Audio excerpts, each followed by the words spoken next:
this and his warnings. Well, I just agree with what Larry was saying, talking about the censorship of the reporters. You recall myself and Joe Biggs went down to the border to talk to Nancy Pelosi, even though we had already talked to her media contact. We get down there, they don't let us into the event. You know, so they do things like this all the time. Same thing when I went to go see Obama. He came here to the LBJ Center, and I actually had my press pass and went through all the credentials and all this stuff. I'm like, okay, so I'm ready to go. And it's like, no, you can go stand in that room over there. I was like, I don't want to stand in the room Obama's not in. You know, that's how they do. Yeah, what I was saying was 20 years ago, could you have believed this could happen? Oh, today, trust me, it's happening. It's happening. But you got one other problem. One of the key elements in our system was what we called the broken coalition. Now, there weren't enough blacks in Arkansas in that day to win an election. Today, nationally, it's 12%. In that day, being queer was bad. There weren't that many people that came out and said they were openly gay. Then you had the women's liberals. Then you had the hippies. Then you had the yippies. All of these segments, we figured out, you know what? Yeah, there's good old hardcore conservative Christian moral people in Arkansas, and there's more of them than any one of these groups. But what if we got all those little groups together? Then we become a power source that can't be touched. And we did. And it worked. And now they have what's called the broken coalition, which now you have to add in what? The illegal Mexicans. So everything in that plan is working exactly like clockwork. And the problem is the American people, Alex, all of you, the American people that still believe that you still believe that America is or was or whatever. Anybody still believes in America. Guys, you're going to have to suit up. You're going to have to suit up. You can say, hey, I'm not going to get involved. I'm not going to do whatever. Yeah, you are. You're either going to lose it by giving up, or you're going to stand. And you're going to stand tall, and you're going to tell the truth. Well, that's the thing, is this isn't going to be boss hog tyranny like you were involved in, just good old boy stuff. They want to break the system forever, break our will, and domesticate us. This is a hardcore tyranny. And, I mean, they just hate prosperity. They say we didn't build our businesses. They tell people in the third world they can't have air conditioning or cars while they're on jumbo jets. I mean, these are some nasty people. Jakari Jackson, you've been working here a couple years doing a great job.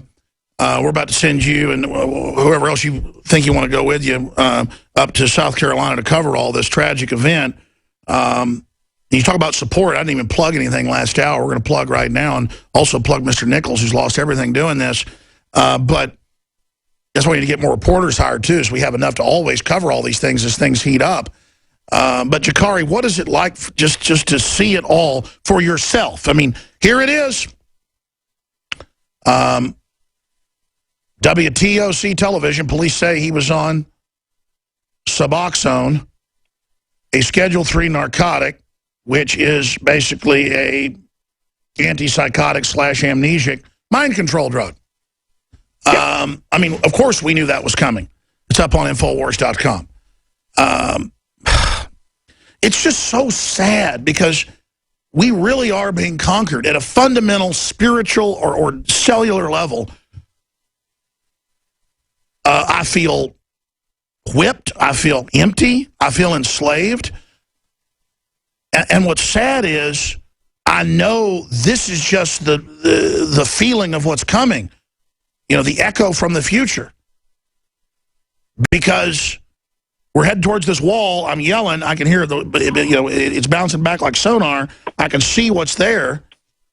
I don't know what allegory. It makes me sick. And I've never felt sick talking about the New World Order, but to see it really coming into view, to see them really grabbing people's bank accounts now in Europe, getting ready for that collapse, to really see all this, Jakari, and I'm not saying I'm a whipped person. It's the feeling of knowing that they want the power. They want to whip us. They want to dominate us and break prosperity and break goodness because they're evil. I think it's that coming up against, brushing up against evil, and it won't leave, it won't back off, it won't shut up, it's dumbing everybody down. It's like being stuck in a room with somebody you hate. I think that's the best allegory, and we're going to get Mr. Nichols' take on it. But what's your take on that? Well, when you see all this stuff coming down, just like Larry was talking about 20 years ago, I was a small child, but I'm trying to get in the mindset of somebody 20 years ago. Do they really, well, of course you knew, Alex, but, what's the mindset of people back then? Could they imagine something like this? If you said, No. 2015, we'll have all these things going on, the things with Russia, the things here domestically, and Larry, of course, says no. And it's very interesting to me how the whole thing is coming about and how many people are still blind to it. Well, exactly. They're just maneuvering right now. They're just 20 years ago, they were getting everything set up. They got the derivatives in. They got the banking laws changed. It was all the Clintons and the globalists around them. And now he went to Bilderberg. And now Hillary's got her people at Bilderberg. Nobody else. And now they're getting ready to finish us off. Is that an accurate statement, Larry? Jagari, let me say something, Jagari. Sure. 20 years ago, the average credit card debt to a household when Bill Clinton took office was around $5,000. When he left office, the average family owed $60-something thousand in credit cards, and it was built based off of a false economy system. That's what they've been building, Alex. That's what you're talking about. Everything feels like it's about to blow. We've lived off a false economy with these people being led through the nose. And I'll tell you what it felt like 20 years ago. Alex remembers this guy, Larry Nichols, comes on this program telling what's coming, which seems so unimaginable. It sounded like a poor Class B horror flick. But it was true. It was true. And now, Alex, what you're feeling is you're actually seeing that which you've known about within in your heart of hearts because of being an American. You didn't think it could actually happen for sure. You thought, but you couldn't see it for sure. Now you're seeing it for sure, and it's like a freight train, guys, that we're standing out here on the tracks, and we're looking at each other and saying, Alex, Corey, me, which one of us will stand up in this track and stop that train? Because that's what it is. And guys, these people play rough. Alex is not kidding you. These people play rough, but nobody believes it. Well, ask Vince Foster. Gosh, anyway, 50-some-odd people that I knew that I had to testify that ended up dead. No, Bill and Hillary didn't kill them. But the system that wants them in power, the mob, they act on their own. They don't need Bill and Hillary. It's just like this thing with these emails. Guys, do y'all really believe that an Obama heir to Clinton Justice Department is going to investigate Hillary? You've heard that Gowdy guy say, hey, I can't, from this committee, I can't go issue a subpoena. No, he can't. It's all being played. Boehner, McConnell, they're playing us like a Stradivarius. And you know that because if you are a Tea Party, you've got to ask yourself this. If you're a member of the Tea Party, you would be considered the base of the Republican Party, wouldn't you? You're exactly the kind of person that the party was built, the following up the moral majority. Yes. And yet the Republicans turn on them and commit $50 million to defeat them, not just at the presidential level, congressional level, but at the dog catcher level. They despise the Tea Party because they know the one thing that I know. The Tea Party, if it can be led, the Tea Party can take over the RNC, and if we took over the RNC, we could take back our country with a choice. But pretty soon, it's not going to be a choice. Once those Mexicans are made to be able to vote, folks, you will have seen the last national election in this country's history. Once that's done. And that's the plan. There's also a blindness to these corporate mafias in that they all want their interest, but then they don't really think about, at least on the surface, how that connects down the road. I mean, all that money in the world and power is going to be worthless if we have nuclear war with the Russians. I mean, it's hardcore. I mean, And else you think of all these CEOs? Why do you think these CEOs are raping these companies with these huge, ungodly salaries and bonuses? They know that can't exist. They're getting so much money. The powerful CEOs in this country know, Alex, that this thing's going down, and they're raising as much money for themselves as they can so they and their families will be safe. I got news for them. You're not gonna find an island in this world that you're gonna be able to buy and be safe. Wow, let's come back and hear from Larry Nichols. Because I was on air for most of the Clinton administration, right from the start, a few years into it, and I witnessed it. And I remember seeing the Clinton Chronicles right away and putting it on Access TV myself and getting threats over it. Democratic Party basically called me up and said, we want to hire you to work for us. And it was like high-level people. And they said, you stop talking about Bill Clinton. And then when I kept doing it, they started threatening me. And I was like, well, go ahead and do something. And then a month later, they came and beat me up. I mean, I fought back, but I mean, people don't play games. And I mean, I don't want to sound dramatic here, but I mean, it was the Clintons. I mean, they were telling me shut up and stop talking about Waco. And they seemed surprised that I started fighting back.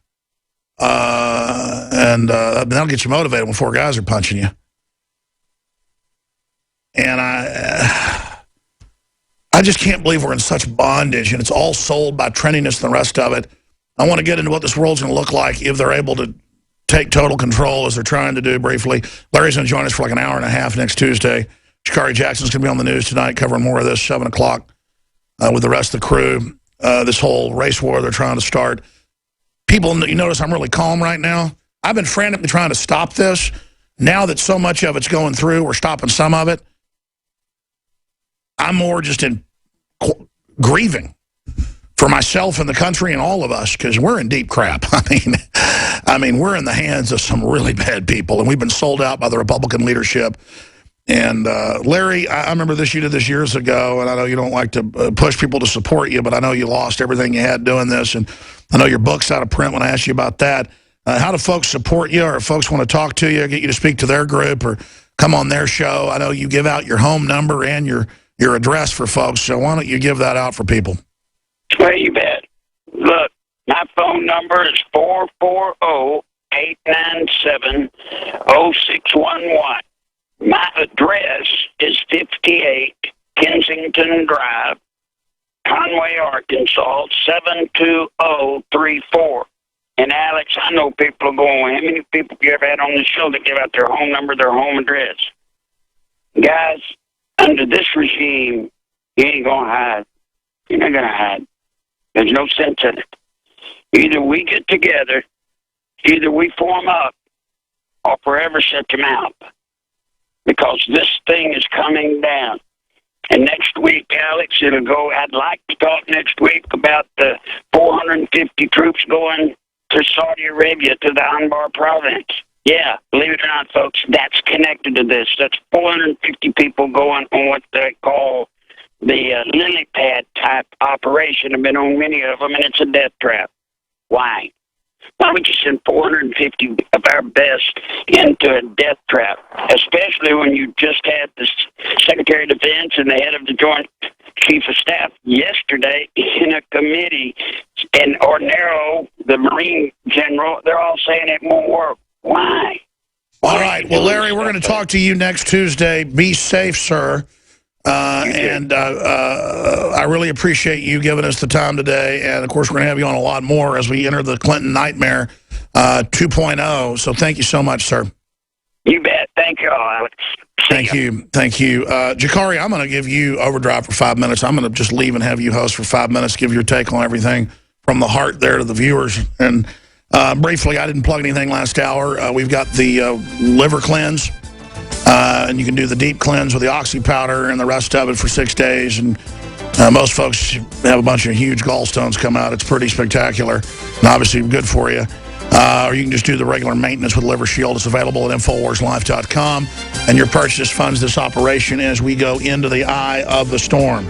Facing down the danger and trusting on God's providence, InfoWarsLife.com. Shakari Jackson, you are in the cockpit for 5 minutes. All right. When we come back, stay with us for the Nightly News Night 7. Great job, crew. Today. I'm your co-host, Shakari Jackson. I'll be hosting this segment by myself. Talk a little bit about what we've recapped here in the last few hours I've been on air with Alex. Of course, we know that the shooting happened in Charleston, South Carolina, and we have Roof, the shooter, and we're asking the question, was he on